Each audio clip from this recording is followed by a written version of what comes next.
තප්පරෙන් තප්පරය විනාඩියෙන් විනාඩිය කාලය ඉක්මනින්ම ගෙවිලා යනවා. අපේ කාර්ය බහුලයි. අපි වාතරෙන් වඩාගෙන හිටියේ ඒ යෝධ දැන් දුබලයි. ඒ එලිමහනක අසිරිය විඳින්න නෑද හිත මිතුරන් එක්ක අතීත මතකයේ ආවර්ජනය කරන්න දුබල අද්දකින් තාලයට අපුඩියක් ගසමින් පැරණි සින්දුවක් කියන්න චිත්‍රපටියක් බලන්න පවුලේ අයත් එක්ක එකතු වෙලා එලිමහනක කෑම වේලක රස විඳින්න ට්‍රිප් එකක් යන්න යාලා ගොඩාක් ආසයි. ඒ වයසයි. ඒ අපේ ආදරණීය අම්මයි තාත්තයි.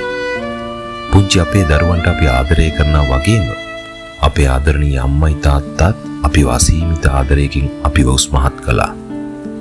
පුංචි ලෙඩකදී කලබල වුණා. ජයග්‍රහණයකදී සතුරු කඳුළු හෙළුවා. ඒත් ඒ අයට දැනුණ දුක් හොර රහසේම කාලයට බාර දුන්නා. කාලයට ගෙවෙන්න දෙන්න. මොකද අපිට බැරි හින්දා ඒක නවත්වන්න. ඒත් ආදරණීය මව්පිය බැඳීම කවදාවත් කාලයත් එක්ක ඈත